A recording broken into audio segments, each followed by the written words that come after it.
नमस्कार, crime 24 live news channel में आपका स्वागत है और मैं हूं आपके साथ ममता दुबे। चलिए लेकर चलते हूं आज के कुछ खास खबरों की तरफ। उत्तर प्रदेश जिला हरदोई की एक नाबालिग लड़की के साथ एक फिर साइको मजनू ने नाबालिग लड़की से शादी करने का प्रस्ताव रखा। जिस लड़की ने शादी करने से मना कर दिया तो उस लड़के ने उसी जगह पर ही लड़की के दोनों स्तनों को मुंह में लेकर दांतों से काट कर के अगले हिस्से को बुरी तरह से काट कर अलग कर दिया और एक दूसरा स्तन भी बुरी तरह से जख्मी कर दिया, जो बहुत ही निंदनीय कृत्य किया गया है लड़के के द्वारा। ये समय कितना भयानक होता जा रहा है। जहां बेटियों को देवी के रूप में पूजा जाता है, वो बेटी आज अपनी अस्मिता तक नहीं बचा पा रही है। ये लड़के की जो परवरिश हुई है, जिसमें यह तो मां की से रही होगी या फिर पिता की तरफ से बढ़ावा दिया गया होगा, तब तो इस तरह जो आवारगी करते हुए घटना घटित की गई है, जिसमें इस गुनाह करने वाले लड़के के परिवार के लोगों को भी सजा मिलनी चाहिए, जैसे कई विदेशों में किया जाता है। वही कानून व्यवस्था भारत में लागू होनी चाहिए। जो हमारे बीच में ही पलने वाले नीच राक्षस दरिंदे जो पल रहे होते हैं और पता नहीं चलता है कि बेकसूर लड़कियों व महिलाओं को अपना शिकार बना देते हैं, और फिर उन दरिंदों के माँ बाप और परिवार के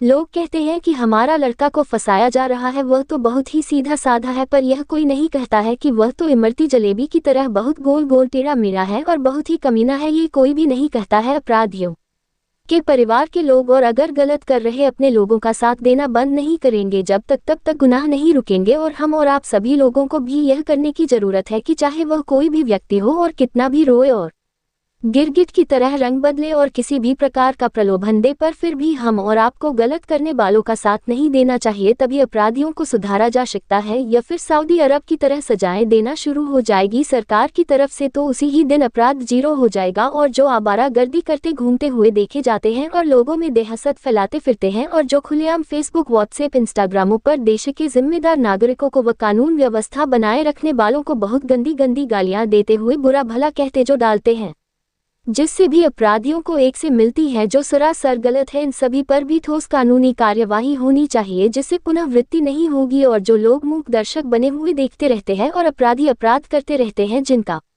कोई भी विरोधाभास नहीं करते हैं और नहीं वह लोग पुलिस का सहयोग करते हैं कानूनी कार्यवाहियों में, जबकि इसी के चलते अपराधियों के मनोबल बढ़े हुए हैं। और अगर जो गुनाह करते हैं अपराधी लोग और अगर उन सभी लोगों के परिवार की औरतों व लड़कियों के साथ यही घटना घटित होती, तो फिर उन सभी गुनाह करने वालों व अपराधियों को कैसा लगता। और जबकि कुछ औरतें व लड़कियों की कोई भी गलतियां नहीं होती है और वह लड़कियों व औरतों के साथ बलात्कार, गैंग रेप, छेड़छाड़ जैसी घटनाएं घटित हो जाती है, जो नहीं होना चाहिए। अगर हम और आप सभी लोग एकजुट हो जाएं और जो भी गुनाह करता है या अपराधी अपराध करता है, तो उसके परिवार को समाज से बहिष्कार कर देना चाहिए पूरी तरह से, और शहर व गांव कस्बाओं से बाहर निकाल देना चाहिए। जैसे पहले परंपरा थी उसी तरह से लागू होना चाहिए, और आज भी कुछ देहातों में देखने को मिलता है और इसी तरह से लागू होना चाहिए, तब कहीं जाकर कुछ सुधार होगा। वरना निर्दोषों के साथ इसी तरह से अत्याचार होता रहेगा और अपराधी लोग न्यायालय से कुछ समय के लिए जेल चले जाते हैं और कुछ अपराधियों को साक्ष्यों के आधार पर निर्दोष करार दिया जाता है, जबकि वह लोगों ने सरेआम घटनाओं